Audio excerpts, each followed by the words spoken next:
Guys, I'm back. He's back.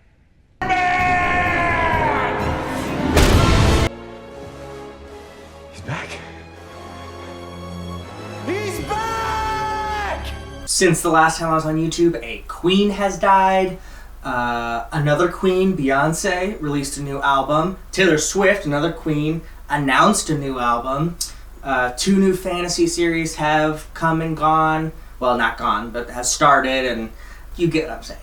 It's been a while. This video is just a catch up to get you guys caught up with my life. What I've been doing, what I've been watching, what I've been reading, and why I suddenly disappeared off BookTube for a little bit. I think some of you guys have figured it out. I messaged on my Discord and a couple other places, but I actually decided to run for public office here in Minnesota, state in the northern United States. I'm running for the Minnesota House of Representatives, which is the lower house in the 2-house legislative system here in Minnesota. I didn't want some of the things videos to be used against me. Not like I'm ashamed of anything I said, but people can edit things to say all kinds of weird stuff. So I just thought, while I was running, especially in the early period of that race, I wasn't going to post on YouTube and I would take away my channel. And then probably some of you noticed a couple months ago, I reloaded, or not reloaded, I just released or made not private, whatever the wording is, my videos back, because I don't intend to stay away from BookTube forever. I will probably be less active because I'm hopeful that I will win my election, and obviously with that new job I'll be very busy come January when our session begins. But I will not disappear forever. Right now I'm going to try to do maybe like 1 video a week, but yeah, I just really love BookTube and don't want to stay away too long and missed it. So I'm back. Couple notes on my political campaign. There is a link to my website down below if you want to kind of see why I decided to run, some things that I stand for. And if you watch my channel, you can probably not be surprised by the things I stand for. What I've read, and even in fantasy, stories really affect me, and so you have heard my ideas on stories a lot if you've watched my channel, so you probably understand where I would like to shape reality and the story that I want to push there. So if you agree with that, the best way to help me out would be to donate to the campaign. I spent a lot of time on this, but there's a donate button down below and on my website. That'd be wonderful. Don't feel like you have to, but yeah, that's what I'm doing with a lot of my time. But that doesn't mean that I'm not reading. So I didn't want to go through a huge laundry list of books that I have been reading. Obviously, if you want that, you can go to my Goodreads. I think the link is down below as well. And see everything I've read in the past 6 months, for the most part. Sometimes I'm not great at updating Goodreads. But I wanted to give you some highlights, and especially stuff that I think people who watch this channel will want to know about. First off, a big thank you to Brittany at Books with Brittany for recommending Dan Simmonson's Hyperion, which is just an utter masterpiece that I loved. I read this one and also The Fall of Hyperion, which is the duology that sort of starts this larger series. I haven't read any more. The first 2 you can just read and be done with, which is what I did. And it is tremendous. I don't want to say too much because I didn't really know much about this going in, except that it's a very unique sci-fi novel where 6 individuals are chosen to undertake a final pilgrimage to this mysterious world called Hyperion and this mysterious godlike force called the Shrike that has a very weird relationship with time. And that's sort of what starts off this story. It's so good. I'll probably do a longer review at some point because I just love it so much. But Hyperion is wonderful. You definitely check it out. Again, by Dan Simmons. My favorite sci-fi book I've read in a long time. Also very important, and this I will definitely make videos about in the future, is I finished The Realm of the Elderlings. I read The Fitz and the Fool, which is the final trilogy in that whole 16-book saga. I enjoyed it. I didn't love it. My favorite books by far are still sort of the middle chunk of that story. The Live Ship Traders and Tawny Man, I think, are far and away the best trilogies in The Realm of the Elderlings, but it was a pretty satisfying ending. Again, I'll talk more about that in a spoiler review or something along those lines, because I know if you haven't read Realm of the Elderlings, it's probably on your TBR anyway, and you don't want spoilers, so I won't talk too much about that, but I want to mention that I did indeed finish it. Read the first couple books of Rick Riordan's, what is this called? Percy Jackson and the Olympians. That's what it's called. The Lightning Thief is the first of, I think, 5, but there's like a bunch of them. I just wanted to read this because I needed something really fun and easy. Actually, I read this really recently while I was watching the U.S. Open. I'm a tennis fan. And this was a perfect book that I could read in between points and in between games because it's such an easy read. It's really fun. I like Greek mythology. It's not out of this world. I was a little disappointed because I was sort of expecting more of a Harry Potter reading level. It's definitely not. This is definitely for a younger audience even than Harry Potter. Like, I would say, like, ideally, like, 3rd and 4th grade. Which means that, especially for, like, an advanced reader, you recognize, not, like, plot holes, but just, like, the main characters should have realized some other things, or there's some silly plots that's not super deep. There's no, like, there is a little bit of lore, but it's never, like, overwhelming, even, like, a good way or engrossing. So it's a really light read. It's going to be great if you have children out there that are kind of in that age range or an advanced reader in like 1st or 2nd grade. I think they would really love and get lost in this. It reminded me a lot of Hardy Boys, actually, kind of like that fun surface level mystery.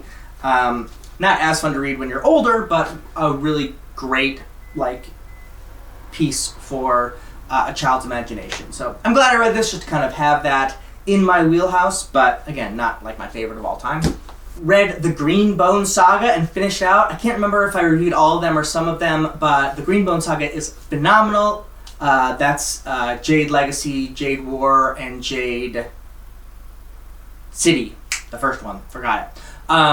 What everyone says about that series, if they like it, is true. If they don't like it, what they say is false. Because I thought it was brilliant. I'm going to remake a sort of my top 10 fantasy of all time. Green Bone Saga is definitely going to be in there, so I can talk a lot about that, how interesting it deals with the subject of identity and generational differences and revenge, but not revenge in like a very clear sort of Count of Monte Cristo sort of way, where like revenge is, you know, the moral is that revenge is not as satisfying as life, just living your life is. That's definitely in there because that's a very key, you know, lesson in life and humanity. But it deals with that in such a long period of time because it deals with sort of, I think, 20 to 40 years, that it has a much deeper appreciation of that point between different generations and like real wrongs were done. I don't want to say too much. It's great. Check out the Green Bone Saga if you haven't. Another great literary masterpiece that I read, and this is definitely a 5-star read, is Beloved by Toni Morrison. I don't think I can add anything to the discourse of this book. A lot of people consider it one of the best books ever written. I would definitely say it is. Stylistically, it's a little hard to get into, but really the best books are like that, where they get you into such a headspace that it takes a little while for you to get there. But Beloved by Toni Morrison, so good. This is my first Toni Morrison. I will definitely continue on and read Jazz, which is sort of the next in this trilogy. They're not like connected, but they're sort of dealing with the black experience in recovering from slavery. In sort of an existential way, in a very hard and difficult, raw way. It's brilliant, it's fantastic, but also, obviously, incredibly tragic. Nonfiction, a couple things I wanted to mention. First off is this book, A Brief History of Equality by Thomas Piketty. I know not everyone out there is a nonfiction reader, so I'll go very quickly towards this. Piketty is a very famous economist. He wrote Capital in the 21st Century and Capital and Ideology, which are both like mammoth books. They're over there, but I don't want to go get them. They're huge. They're very technical. They're full of mathematical equations as well as sort of like larger economic points.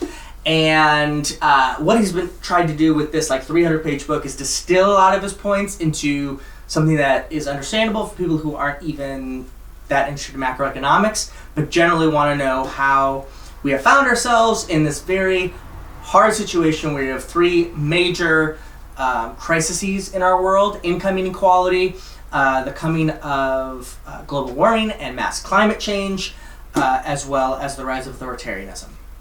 It takes a look at all of that from an economic model, and I think it's great.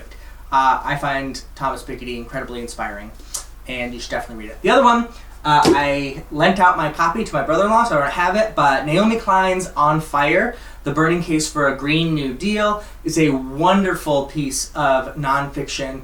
It's really a collection of Naomi Klein's essays on global warming, and it's organized by date that it was written. So it's very interesting that you are not only getting great content and great ideas of how to solve global warming and climate change and a lot of the tragedy that's gone on around there, but you also see how this discussion has changed from early 2000 all the way to, I think, the most recent one is from like 2022. So really would recommend that. And the great thing about Naomi Klein, I would recommend you read all of her books. They're really, really great. But she takes a very raw view of this, which can be quite depressing, but she also tackles it not in a defeatist way and really pushing towards solutions. And I actually was encouraged again. And finally, I want to talk about some movies that I watched. As you guys know, I'm a cinephile, love watching movies, and I've seen some great films, some classics that it's kind of like, Andy, you've never seen those, that I finally caught up on, that yes, are as good as people say. I watched Gone with the Wind finally, obviously a complicated film, but a brilliant film and really important to watch. I watched On the Waterfront with Marlon Brando, brilliant, and one of my the priest in that is one of my favorite religious figures. In a film I've seen in a long time. Watched some good Stanley Kubrick for a little bit. I went Eyes Wide Shut, great. The Shining, best horror movie I've ever seen. Really, really brilliant. Dirty Dancing, I also saw, which is wonderful. Definitely holds up. And I was not expecting that, but definitely holds up. Two films that probably most of you haven't seen that I would highly recommend. One is The Harder They Fall. It's a 2021 black western. Distributed at least in the US by Netflix, so it should be available to all of you Netflix watchers. And around the world, I think it is Netflix produced as well, so it's probably on Netflix. Again, check The Harder They Fall. It has an amazing cast: Idris Elba, Lakeith Stanfield, Regina Hall. A lot of great acting work in that film. And the cool thing is the director is also the composer, so the way that music is used in that film and how it jives with the visuals is just wonderful. Highly recommend it, and I love a good Western. Another film I saw, this is a little bit more of a deep cut. It's a film called Throne of Blood. It's an Akira Kurosawa film, but it's a retelling of Macbeth, and one of my favorite retellings of Macbeth I have seen on film. So there you go. I don't want to talk too long. I'm glad to be back. One question I have for you guys, if you made it all the way here, you're probably a fan of mine. If I'm going to have less videos, what kind of videos do you want to see? Do you want me to do sort of in-depth reviews? Would you rather see sort of TBR wrap-up videos where I just kind of give, feels, how I just generally feel about a film, sort of broadly, not really in depth? Would you rather me do like tag videos, kind of funner things, tier videos, rankings, that kind of thing? What do you want to see if you're going to see me less, but still more obviously than the last couple months? Thank you guys for sticking with me. If you're seeing this video, that means you didn't unfollow me when I didn't put something up for a couple months, which is awesome. You guys are the best. Glad to be back. I said, what do I say at the end? Oh, duh, bridge burners. First in, last out.